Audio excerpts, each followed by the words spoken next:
All right, let's dive into one of ancient India's most mysterious and frankly feared religious groups. These weren't your everyday ascetics. Oh no. They didn't just question the establishment, they wanted to completely shatter it, and in some of the most shocking ways you can possibly imagine. And it all starts with this: a human skull. To get your head around the Kapalikas, you have to start right here. Their name literally means skull bearer. And this wasn't just some edgy symbol, It was the absolute core of who they were.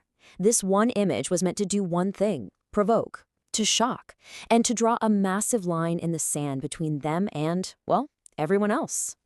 So that brings us to the big question, right? Who were these people?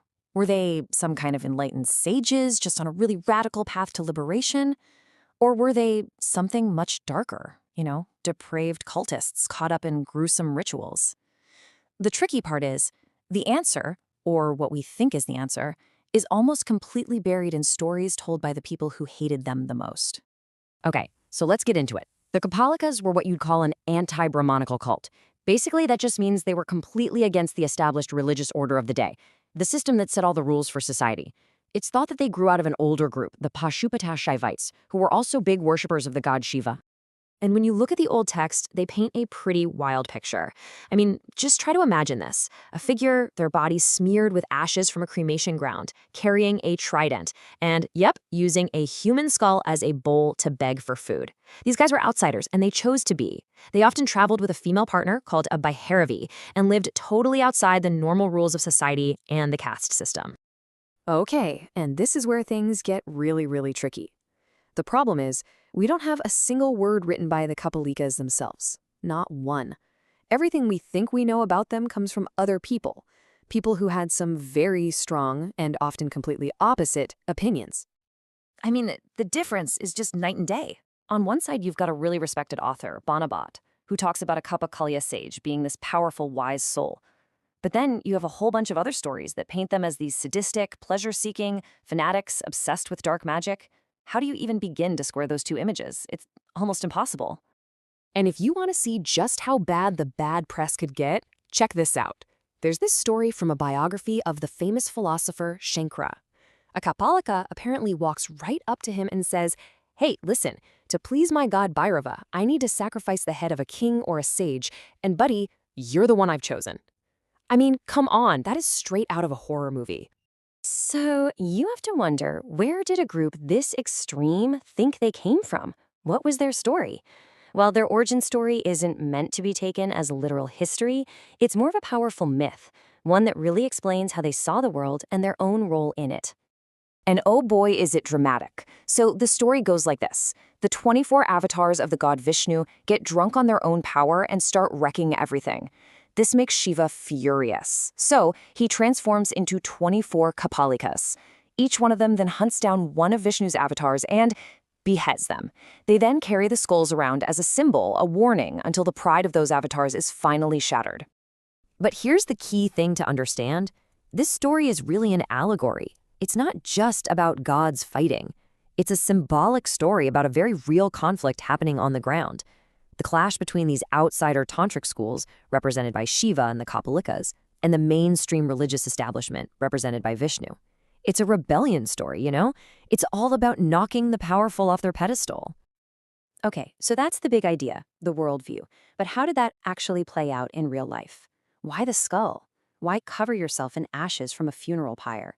Well, it all comes down to one single, incredibly extreme ritual, the Mahavrata, which translates to the Great Vow.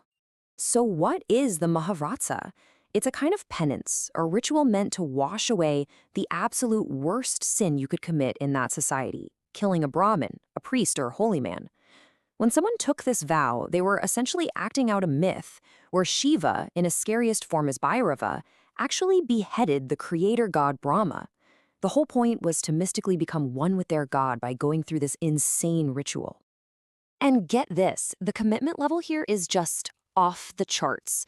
We're not talking about a weekend spiritual retreats. The Great Vow was a penance that lasted for 12 full years. Can you even imagine the kind of discipline and pure focus it would take to stick with that for over a decade? And the rules were intense. You had to live by yourself in a hut out in the forest. You had to bathe 3 times a day, every day. You had to wander from village to village begging for whatever scraps of food people would give you. And here's the kicker. You had to use the skull of the person you symbolically killed as your begging bowl. This was way more than just penance. It was a total and complete rejection of normal life. So you gotta ask, why on earth would anyone do this? What's the payoff for 12 years of this? Well, they believed it was a 2-for-1 deal.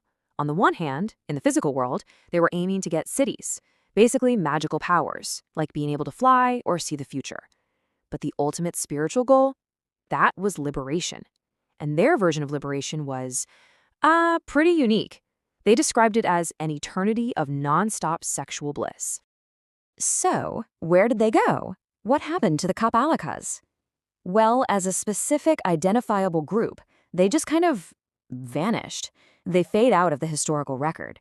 But their story doesn't just stop there. Not quite. And this brings us back to the biggest problem of all. See, the Kapalikas passed down their teachings from person to person, by word of mouth. They didn't write anything down. So there's no text, no defense, no explanation of what they were really about, from their own point of view. Their entire history, everything we know, was written by people on the outside, and a lot of those people really, really did not like them. But even so, their influence didn't just vanish into thin air. While the Kaapalika Sect itself died out, a lot of their more extreme practices got absorbed into other, similar traditions, these other esoteric tantric paths.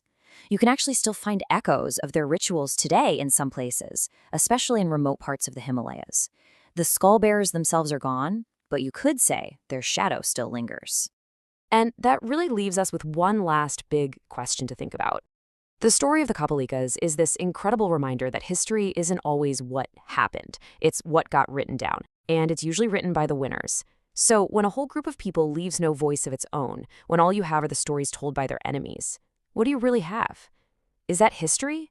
Or is it just one side of an ancient fight?